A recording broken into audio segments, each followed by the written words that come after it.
আসসালামু আলাইকুম। আশা করছি আল্লাহর রহমতে আপনারা সবাই অনেক ভালো আছেন এবং সুস্থ আছেন। তো বন্ধুরা দেখতে পারতেছেন গণপ্রজাতন্ত্রী বাংলাদেশ সরকার, জনপ্রশাসন মন্ত্রণালয়, সরকারি কর্মচারী হাসপাতাল। এখান থেকে নতুন একটি নিয়োগ বিজ্ঞপ্তি প্রকাশ করা হয়েছে। তো আপনারা এখানে প্রায় ১৯১ টি শূন্য পদে লোক নিয়োগ দেওয়া হবে বা ১৯১ টি শূন্য পদ রয়েছে এখানে। তো আপনারা এখানে এসএসসি থেকে শুরু করে এইচএসসি, অনার্স, ডিপ্লোমা যেকোনো শিক্ষাগত যোগ্যতায় এখানে আবেদন করতে পারবেন। তো এখানে কোন পদে কতগুলো লোক নিয়োগ করা হবে, বয়স কত, শিক্ষাগত যোগ্যতা, বেতন স্কেল, কিভাবে আবেদন করবেন, আবেদনের সময়সীমা, আবেদন করতে কত টাকা খরচ পড়বে, সবকিছু আজকের এই ভিডিওতে আলোচনা করব। ভিডিওটি অনেক বড় হতে পারে, ধরেন ৯ থেকে ১০ মিনিটের একটা ভিডিও হইতে পারে যেহেতু বিশাল একটি নিয়োগ বিজ্ঞপ্তি। তো সবাই ভিডিওটি প্রথম থেকে শেষ পর্যন্ত ধৈর্য সহকারে দেখতে থাকবেন। তো ভিডিওটি শুরু করার আগে ছোট্ট একটি অনুরোধ, আমার YouTube channel unlimited job InfoBD চ্যানেলটি যারা এখনো সাবস্ক্রাইব করে রাখেন নাই, অবশ্যই চ্যানেলটি সাবস্ক্রাইব করে রাখবেন। তো বন্ধুরা চলুন আজকের এই ভিডিওটি শুরু করা যাক। তো প্রথমে দেখতে পাচ্ছেন এখানে রয়েছে ডায়েটিশিয়ান। এখানে বেতন স্কেল ১২,৫০০ থেকে ৩০,২৩০। এখানে সর্বোচ্চ বয়স ৩২ বছর। ৩টি শূন্য পদ রয়েছে। শিক্ষাগত যোগ্যতা কোনো শিক্ষিত বিশ্ববিদ্যালয় হতে খাদ্য ও পুষ্টি বিজ্ঞান বিষয় সহ অন্যান্য দ্বিতীয় শ্রেণী বা সমমানের সিজিপিএ সহ স্নাতক বা সমমানের ডিগ্রি, কম্পিউটার এমএস অফিসে কাজ করিবার দক্ষতা থাকতে হবে। ২ নম্বর আছে স্বাস্থ্য শিক্ষাবিদ হেলথ এডুকেশন। এখানে বেতন স্কেল ১২,৫০০ থেকে ৩০,২৩০। এখানে সর্বোচ্চ বয়স ৩২ বছর।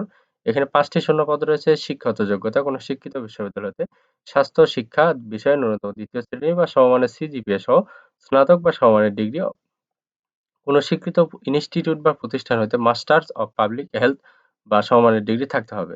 ৩ নম্বর আছে অ্যানেস্থেসিস্ট। এখানে বেতনের স্কেল ৩০,২৩০ টাকা। এখানে সর্বোচ্চ বয়স ৩২ বছর। এখানে ২ টি শূন্যপদ রয়েছে। শিক্ষাগত যোগ্যতা কোনো শিক্ষিত বিশ্ববিদ্যালয় হতে diploma in nursing degree, Bangladesh nursing council কর্তৃক নিবন্ধিত, কম্পিউটার এমএস অফিসে কাজ করার দক্ষতা থাকতে হবে। ৪ নম্বর আছে অর্থোপেস্টিস্ট। এখানে বেতনের স্কেল ১২,৫০০ থেকে ৩০,২৩০। এখানে সর্বোচ্চ বয়স ৩২ বছর। এখানে ২ টি শূন্যপদ রয়েছে। শিক্ষাগত যোগ্যতা কোনো শিক্ষিত ইনস্টিটিউট হইতে অর্থোসিস্ট বিষয়ে ন্যূনতম ৩ বছরের মেয়াদী ডিপ্লোমা ডিগ্রি, কম্পিউটার এমএস অফিসে কাজ করার দক্ষতা থাকতে হবে। ৫ নাম্বার হচ্ছে রেডিওলজিস্ট। এখানে বেতনের স্কেল ৩০,২৩০। এখানে সর্বোচ্চ বয়স ৩২ বছর। এখানে ২ টি শূন্যপদ রয়েছে। শিক্ষাগত যোগ্যতা কোনো শিক্ষিত ইনস্টিটিউট হতে অডিওলজি বিষয়ে ন্যূনতম ৩ বছর মেয়াদী ডিপ্লোমা, কোনো শিক্ষিত হাসপাতালে অডিওলজিস্ট হিসাবে ১ বছরের কাজের অভিজ্ঞতা থাকতে হবে। ৬ নম্বর আছে ফিজিওথেরাপিস্ট। এখানে বেতনের স্কেল ৩০,২৩০। এখানে সর্বোচ্চ বয়স ৩২ বছর। এখানে ১০টি শূন্যপদ রয়েছে। শিক্ষাগত যোগ্যতা কোনো শিক্ষিত বিশ্ববিদ্যালয় বা প্রতিষ্ঠান হতে ফিজিওথেরাপি বিষয়ে স্নাতক বা সমান ডিগ্রি, কোনো শিক্ষিত হাসপাতালে ফিজিওথেরাপিস্ট হিসেবে ১ বছরের অভিজ্ঞতা থাকতে হবে। ৭ নম্বর আছে অকুপেশনাল থেরাপিস্ট। এখানে বেতন স্কেল ৩০,২৩০। এখানে সর্বোচ্চ বয়স ৩২ বছর। এখানে ৪টি শূন্যপদ রয়েছে। শিক্ষাগত যোগ্যতা কোনো শিক্ষিত বিশ্ববিদ্যালয় বা প্রতিষ্ঠান হতে অকুপেশনাল থেরাপি বিষয়ে স্নাতক বা সমমান ডিগ্রি, কোনো শিক্ষিত হাসপাতালে অকুপেশনাল থেরাপিস্ট হিসেবে ১ বছরের অভিজ্ঞতা থাকতে হবে এবং কম্পিউটার এমএস অফিসে কাজ করার দক্ষতা থাকতে হবে। ৮ নম্বর আছে স্পিচ অ্যান্ড ল্যাঙ্গুয়েজ থেরাপিস্ট। এখানে বেতন স্কেল ৩০,২৩০। এখানে ৩২টি শূন্যপদ রয়েছে। এখানে সরি, সর্বোচ্চ বয়স ৩২ বছর। এখানে ২ টি শূন্যপদ রয়েছে। শিক্ষাগত যোগ্যতা কোনো শিক্ষিত ইনস্টিটিউট হইতে স্পিচ অ্যান্ড ল্যাঙ্গুয়েজ থেরাপি বিষয়ে ন্যূনতম ৩ বছর মেয়াদী ডিপ্লোমা ডিগ্রি থাকতে হবে। কম্পিউটার এমএস অফিসে কাজ করার দক্ষতা থাকতে হবে। এর ৯ নম্বর আছে ডে কেয়ার অফিসার। এখানে বেতন স্কেল ৩০,২৩০। এখানে সর্বোচ্চ বয়স ৩২ বছর। এখানে ২ টি শূন্যপদ রয়েছে। শিক্ষাগত যোগ্যতা কোনো শিক্ষিত বিশ্ববিদ্যালয় হতে ন্যূনতম দ্বিতীয় শ্রেণী বা সমমানের সিজিপিএ সহ স্নাতক বা সমমানের ডিগ্রি থাকতে হবে, অথবা কোনো শিক্ষিত বিশ্ববিদ্যালয় হতে দ্বিতীয় শ্রেণী বা সমমানের সিজিপিএ, স্নাতকোত্তর বা সমান ডিগ্রি থাকতে হবে। শিশু যত্ন কর্মসূচি এবং নার্সিং এ বিষয়ে ১ বছর অভিজ্ঞতা থাকতে হবে। কেবল মহিলা প্রার্থীদের বিবেচনা করা হবে। ১০ নম্বর আছে বর্জ্য ব্যবস্থাপনা সুপারভাইজার। এখানে বেতন স্কেল ২৪,৬৮০। সর্বোচ্চ বয়স ৩২ বছর। এখানে ৩টি শূন্যপদ রয়েছে। শিক্ষাগত যোগ্যতা কোনো শিক্ষিত বিশ্ববিদ্যালয়তে ন্যূনতম দ্বিতীয় শ্রেণী বা সমমানের সিজিপিএ সহ ব্যাচেলর অব সায়েন্স বা সমমানের ডিগ্রি থাকতে হবে। ১১ নম্বর আছে ইপিআই টেকনিশিয়ান। এখানে বেতন স্কেল ২৪,৬৮০। এখানে সর্বোচ্চ বয়স ৩২ বছর। এখানে ৫টি শূন্যপদ রয়েছে। শিক্ষাগত যোগ্যতা কোনো শিক্ষিত বিশ্ববিদ্যালয় হতে ন্যূনতম দ্বিতীয় শ্রেণী বা সমমানের সিজিপিএ সহ স্নাতক ডিগ্রি, কোনো শিক্ষিত হাসপাতালে ইপিআই টেকনিশিয়ান হিসেবে অন্যতম ১ বছরের কাজের অভিজ্ঞতা থাকতে হবে। ১২ নম্বর আছে সহকারী লাইব্রেরিয়ান। এখানে বেতন স্কেল ১০,২০০ থেকে ২৪,৬৮০। সর্বোচ্চ বয়স ৩২ বছর। এখানে ১টি শূন্যপদ রয়েছে। কোনো শিক্ষিত বিশ্ববিদ্যালয়তে ন্যূনতম দ্বিতীয় শ্রেণী বা সমমানের সিজিপিএ সহ গ্রন্থাগার বিষয় গ্রন্থাগার বিজ্ঞান বা গ্রন্থাগার ও তথ্য বিজ্ঞান বিষয়ে স্নাতক সমমান ডিগ্রি থাকতে হবে এবং এমএস অফিসে কাজ করার দক্ষতা থাকতে হবে। ১৩ নম্বর আছে পরিবার কল্যাণ পরিদর্শিকা। এখানে বেতন স্কেল ২২,৪৯০, এখানে সর্বোচ্চ বয়স ৩২ বছর, এখানে ৫টি শূন্যপদ রয়েছে। শিক্ষাগত যোগ্যতা কোনো শিক্ষিত বিশ্ববিদ্যালয়তে ন্যূনতম ২য় শ্রেণী বা সমমানের সিজিপিএ সহ স্নাতক বা সমমান ডিগ্রি, কম্পিউটার এমএস অফিসে কাজ করার দক্ষতা থাকতে হবে। ১৪ নম্বর আছে ওটি টেকনিশিয়ান। এখানে বেতন স্কেল ২২,৪৯০, এখানে ৩২টি শূন্যপদ রয়েছে। সরি সর্বোচ্চ বয়স ৩২ বছর, এখানে ১২টি শূন্যপদ রয়েছে। শিক্ষাগত যোগ্যতা কোনো শিক্ষিত বোর্ড হতে বিজ্ঞান বিভাগে ন্যূনতম ২য় জিপিএ ২.৫০, উচ্চ মাধ্যমিক সার্টিফিকেট বা সমান পরীক্ষা উত্তীর্ণ। কোনো স্বীকৃত হাসপাতালে ওটি টেকনিশিয়ান হিসেবে ন্যূনতম ১ বছরের অভিজ্ঞতা থাকতে হবে। কম্পিউটার এমএস অফিসে কাজ করার দক্ষতা থাকতে হবে। ১৫ নম্বর আছে ইসিজি টেকনিশিয়ান। এখানে বেতন স্কেল ৯,৩০০ থেকে ২২,৪৯০, এখানে সর্বোচ্চ বয়স ৩২ বছর, ৫টি শূন্যপদ রয়েছে। শিক্ষাগত যোগ্যতা কোনো শিক্ষিত বোর্ড হতে বিজ্ঞান বিভাগে জিপিএ ২.৫০, উচ্চ মাধ্যমিক সার্টিফিকেট বা সমানের পরীক্ষা উত্তীর্ণ। কোনো শিক্ষিত হাসপাতালে ইসিজি টেকনিশিয়ান হিসেবে ন্যূনতম ১ বছরের অভিজ্ঞতা থাকতে হবে এবং কম্পিউটার এমএস অফিসে কাজ করার অভিজ্ঞতা থাকতে হবে।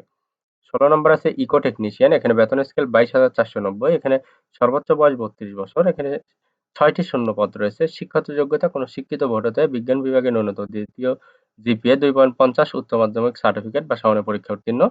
কোনো শিক্ষিত হাসপাতাল ইকো টেকনিশিয়ান হিসেবে ১ বছরের অভিজ্ঞতা থাকতে হবে। কম্পিউটার এমএস অফিসে কাজ করার দক্ষতা থাকতে হবে। এরপর ১৭ নম্বর আছে ইটিটি টেকনিশিয়ান। এখানে বেতন স্কেল ২২,৪৯০, এখানে ৬টি শূন্যপদ রয়েছে। শিক্ষাগত যোগ্যতা কোনো শিক্ষিত বোর্ড হতে বিজ্ঞান বিভাগে জিপিএ ২.৫০ এ উচ্চ মাধ্যমিক সার্টিফিকেট বা সমানের পরীক্ষা উত্তীর্ণ। কোনো শিক্ষিত হাসপাতালে ইটিটি টেকনিশিয়ান হিসেবে ১ বছরের অভিজ্ঞতা থাকতে হবে। এরপর আছে হল্টার টেকনিশিয়ান। এখানে বেতন স্কেল ২২,৪৯০, এখানে ৬টি শূন্যপদ রয়েছে। শিক্ষাগত যোগ্যতা কোনো শিক্ষিত বোর্ড হতে বিজ্ঞান বিভাগে ন্যূনতম ২.৫০, উচ্চ মাধ্যমিক সার্টিফিকেট বা সমানের পরীক্ষা উত্তীর্ণ। কোনো শিক্ষিত হাসপাতালে হল্টার টেকনিশিয়ান হিসেবে অন্যতম ১ বছরের অভিজ্ঞতা থাকতে হবে। কম্পিউটার এমএস অফিসে কাজ করার দক্ষতা থাকতে হবে। ১৯ নম্বর আছে ক্যাথ ল্যাব টেকনিশিয়ান ইসিজি। এখানে বেতন স্কেল ২২,৪৯০, এখানে সর্বোচ্চ বয়স ৩২ বছর, এখানে ৬টি শূন্যপদ রয়েছে। শিক্ষাগত যোগ্যতা কোনো শিক্ষিত বোর্ড হতে বিজ্ঞান বিভাগে জিপিএ ২.৫০ এ উচ্চ মাধ্যমিক সার্টিফিকেট বা সমানের পরীক্ষা উত্তীর্ণ। কোনো শিক্ষিত হাসপাতালে ক্যাথ ল্যাব টেকনিশিয়ান ইসিজি হিসাবে ১ বছরের অভিজ্ঞতা থাকতে হবে এবং কম্পিউটার এমএস অফিসে কাজ করার দক্ষতা থাকতে হবে। ২০ নম্বর আছে ক্যাথ ল্যাব টেকনিশিয়ান রেডিওগ্রাফার। এখানে বেতন স্কেল ২২,৪৯০, এখানে ৬টি শূন্যপদ রয়েছে। শিক্ষাগত যোগ্যতা কোনো শিক্ষিত বোর্ড হতে বিজ্ঞান বিভাগে ন্যূনতম ২.৫০, উচ্চ মাধ্যমিক সার্টিফিকেট বা সমানের পরীক্ষা উত্তীর্ণ। কোনো শিক্ষিত হাসপাতালে ক্যাথ ল্যাব টেকনিশিয়ান রেডিওগ্রাফার হিসেবে ১ বছরের অভিজ্ঞতা থাকতে হবে। কম্পিউটার এমএস অফিসে কাজ করার অভিজ্ঞতা থাকতে হবে। এরপর আছে electro technician, electro medical technician. এখানে বেতন স্কেল ২২,৪৯০, এখানে ৬টি শূন্যপদ রয়েছে। শিক্ষাগত যোগ্যতা কোনো শিক্ষিত বোর্ড হতে বিজ্ঞান বিভাগে ন্যূনতম জিপিএ ২.৫০, উচ্চ মাধ্যমিক সার্টিফিকেট বা সমানের পরীক্ষা উত্তীর্ণ। কোনো শিক্ষিত হাসপাতাল ইলেকট্রো মেডিকেল টেকনিশিয়ান হিসেবে ১ বছরের অভিজ্ঞতা থাকতে হবে। কম্পিউটার এমএস অফিসে কাজ করার অভিজ্ঞতা থাকতে হবে। ২২ নম্বর আছে টেকনিশিয়ান বায়োমেডিকেল। এখানে বেতন স্কেল ২২,৪৯০, সর্বোচ্চ ৩২ বছর পর্যন্ত বয়স দেওয়া রয়েছে। এখানে ৬টি শূন্যপদ রয়েছে। শিক্ষাগত যোগ্যতা কোনো শিক্ষিত বোর্ড হতে বিজ্ঞান বিভাগে উচ্চ মাধ্যমিক সার্টিফিকেট বা সমানের পরীক্ষা উত্তীর্ণ। কোনো স্বীকৃত হাসপাতালে টেকনিশিয়ান বায়োমেডিকেল হিসাবে ১ বছরের অভিজ্ঞতা থাকতে হবে এবং কম্পিউটার এমএস অফিসে কাজ করার অভিজ্ঞতা থাকতে হবে। ২৩ নম্বর আছে ডায়ালাইসিস টেকনিশিয়ান। এখানে বেতন স্কেল ২২,৪৯০, এখানে ২৭টি শূন্যপদ রয়েছে। শিক্ষাগত যোগ্যতা কোনো শিক্ষিত বোর্ড হতে বিজ্ঞান বিভাগে জিপিএ ২.৫০ এ উচ্চ মাধ্যমিক সার্টিফিকেট বা সমানের পরীক্ষা উত্তীর্ণ থাকতে হবে। কোনো স্বীকৃত হাসপাতালে ডায়ালাইসিস টেকনিশিয়ান হিসেবে ১ বছরের অভিজ্ঞতা থাকতে হবে এবং কম্পিউটার এমএস অফিসে কাজ করিবার দক্ষতা থাকতে হবে। এখানে ২৪ নম্বর দেওয়া রয়েছে টেকনিশিয়ান গ্যাস্ট্রোএন্টারোলজি। এখানে বেতন স্কেল ২২,৪৯০, এখানে ৬টি শূন্যপদ রয়েছে। এখানে শিক্ষাগত যোগ্যতা কোনো শিক্ষিত বোর্ড হতে বিজ্ঞান বিভাগে জিপিএ ২.৫০, উচ্চ মাধ্যমিক সার্টিফিকেট বা সমানের পরীক্ষা উত্তীর্ণ এবং ১ বছরের কাজের অভিজ্ঞতা থাকতে হবে। এরপরে ২৫ নম্বর আছে কম্পাউন্ডার। এখানে বেতন স্কেল ২২,৪৯০, এখানে ১টি শূন্যপদ রয়েছে। শিক্ষাগত যোগ্যতা কোনো শিক্ষিত বোর্ড হইতে বিজ্ঞান বিভাগে ২.৫০, উচ্চ মাধ্যমিক সার্টিফিকেট বা সমানের পরীক্ষা উত্তীর্ণ হবে এবং কম্পাউন্ডার হিসেবে ১ বছরের অভিজ্ঞতা থাকতে হবে। তো এরপরে ২৬ নম্বর আছে রেকর্ড কিপার। এখানে বেতন স্কেল ২২,৪৯০, এখানে ২টি শূন্যপদ রয়েছে। শিক্ষাগত যোগ্যতা কোনো শিক্ষিত বোর্ড হতে ন্যূনতম জিপিএ ২.৫০ এ উচ্চ মাধ্যমিক সার্টিফিকেট বা সমানের পরীক্ষা উত্তীর্ণ। কম্পিউটার এমএস অফিসে কাজ করার দক্ষতা থাকতে হবে।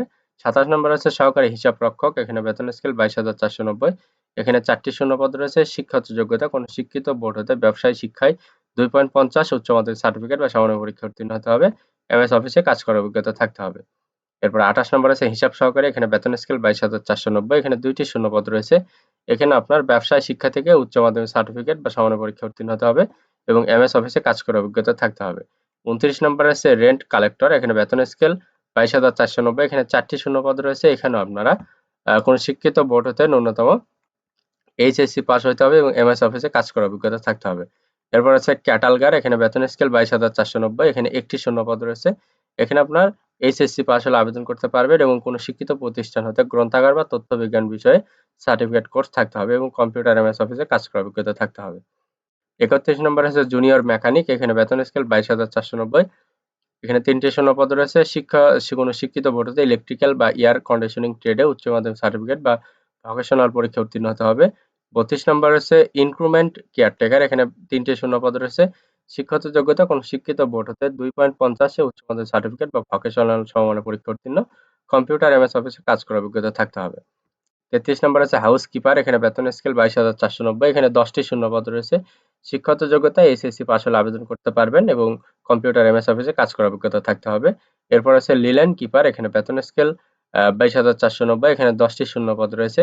এখানে আপনারা এইচএসসি পাস হলে আবেদন করতে পারবেন এবং কম্পিউটার অফিস অ্যাপ্লিকেশন কাজ জানতে হবে। এবং 35 নম্বর আছে ওয়ার্ড মাস্টার। এখানে বেতন স্কেল 22,490। এখানে আপনার 5টি শূন্যপদ রয়েছে। এখানে আপনারা এইচএসসি পাস হলে আবেদন করতে পারবেন এবং কম্পিউটার এমএস অফিসে কাজ করার দক্ষতা থাকতে হবে। 36 নম্বর আছে অফিস সহায়ক। এখানে বেতন স্কেল 20,010 টাকা। এখানে 8টি শূন্যপদ রয়েছে। এখানে আপনারা এসএসসি পাস হলে আবেদন করতে পারবেন। তো এখন আবেদন নিয়মাবলী বা আবেদনের সময়সীমা কিভাবে আপনারা আবেদন করবেন, তো এখানে দেওয়া রয়েছে পরীক্ষায় অংশগ্রহণের ইচ্ছুক প্রার্থীগণ এই যে লিঙ্ক দেওয়া রয়েছে, লিঙ্কে ওয়েবসাইটে প্রবেশ করে আবেদন করতে হবে। তো আবেদনপত্র পূরণ, পরীক্ষায় ফি জমাদান শুরুর তারিখ হচ্ছে 14/1/2025 সকাল 10 ঘটিকা এবং অনলাইনে আবেদনপত্র জমাদানের শেষ তারিখ 13/2/2025 বিকাল 5 ঘটিকা পর্যন্ত। তো আপনাকে উক্ত সময়ের ভিতরে আবেদন করতে হবে এবং আবেদনের পাশাপাশি আপনাকে 300x300 পিক্সেল একটি রঙিন ছবি এবং 300x80 পিক্সেল একটি স্বাক্ষর আপলোড করতে হবে আবেদনের সাথে। এবং আবেদন করার 72 ঘন্টার ভিতরে আপনাকে পরীক্ষার ফি বাবদ যে টাকা সেটা আপনাকে টেলিটক প্রিপেইড নাম্বারের মাধ্যমে পরিশোধ করতে হবে। তো এখানে দেখতে পারতেছেন বিজ্ঞপ্তিতে উল্লেখিত 1 থেকে 9 নং পদের জন্য 100 আ আ আট আ কত এখানে 168 টাকা এবং 10 থেকে 35 নং পদের জন্য 112 টাকা, 36 নং পদের জন্য 56 টাকা এবং অনগ্রসর নাগরিকের জন্য সকল গ্রেডে ক্রমিক নং 1 থেকে 36 পর্যন্ত 56 টাকা ফি প্রদান করা হয়েছে। তো এটা আপনার 72 ঘন্টার ভেতরে পরিশোধ করতে হবে। তো আপনি কিভাবে ফি পরিশোধ করবেন, নিচে এক্সাম্পল হিসেবে এই যে এসএমএস পদ্ধতি দেওয়া রয়েছে, এই এসএমএস পদ্ধতি অনুসরণ করে আপনি ফি প্রদান করবেন। পরবর্তী এসএমএস পদ্ধতি অনুসরণ করে আপনি ইউজার আইডি পাসওয়ার্ড নিয়ে নিবেন। ইউজার আইডি পাসওয়ার্ড দিয়ে আপনি এই লিঙ্ক অথবা এই লিঙ্কে ক্লিক করে লগইন করবেন। লগইন করার পরবর্তীতে আপনি ওখানে দেখতে পারবেন আপনার রোল নাম্বার, আপনার পদের নাম, ছবি, পরীক্ষার তারিখ, সময়, স্থান, কেন্দ্রের নাম ইত্যাদি সম্বলিত একটি প্রবেশপত্র থাকবে। অবশ্যই সেটি ডাউনলোড পূর্বক রঙিন প্রিন্ট করে বের করে নিতে হবে। তো এটা আপনার লিখিত পরীক্ষার সময় প্রদর্শন করতে হবে এবং লিখিত পরীক্ষায় উত্তীর্ণ হলে অবশ্যই মৌখিক পরীক্ষার সময় প্রদর্শন করতে হবে। তো আর শুধুমাত্র ইউজার আইডি পাসওয়ার্ড আপনি টেলিটক প্রিপেইড নাম্বারের মাধ্যমে পুনরুদ্ধার করতে পারবেন যদি আপনি ইউজার আইডি পাসওয়ার্ড ভুলে যান। ঠিক আছে? তো যেহেতু এখানে বিশাল একটি নিয়োগ বিজ্ঞপ্তি 1 থেকে 36 পদ পর্যন্ত এখানে দেওয়া রয়েছে, 1 থেকে 36 নাম্বার ক্যাটাগরি পর্যন্ত লোক নিয়োগ করা হবে। তো সেই ক্ষেত্রে যাদের এখানে শিক্ষাগত যোগ্যতা মিলবে তারা অবশ্যই আবেদন করবেন। তো ভিডিওটি হয়তো অনেক বড় হয়ে গেছে, যারা ভিডিওটি প্রথম থেকে শেষ পর্যন্ত দেখেছেন তাদেরকে অসংখ্য ধন্যবাদ আমার এই ভিডিওটি প্রথম থেকে শেষ পর্যন্ত দেখার জন্য। তো যদি আপনাদের এখানে শিক্ষাগত যোগ্যতা মেলে তারা অবশ্যই এখানে আবেদন করবেন। এখানে 191টি শূন্যপদ রয়েছে, সরকারি নিয়োগ বিজ্ঞপ্তি। তো বন্ধুরা, সবার জন্য অনেক অনেক শুভকামনা। সবাই ভালো থাকবেন, সুস্থ থাকবেন। আল্লাহ হাফেজ। আর আমার এই ভিডিওটি ভালো লাগলে অবশ্যই লাইক, কমেন্ট এবং শেয়ার করবেন। পাশাপাশি আমার ইউটিউব চ্যানেল অবশ্যই সাবস্ক্রাইব করে রাখবেন। ধন্যবাদ। দেখা হচ্ছে নতুন কোনো ভিডিওতে।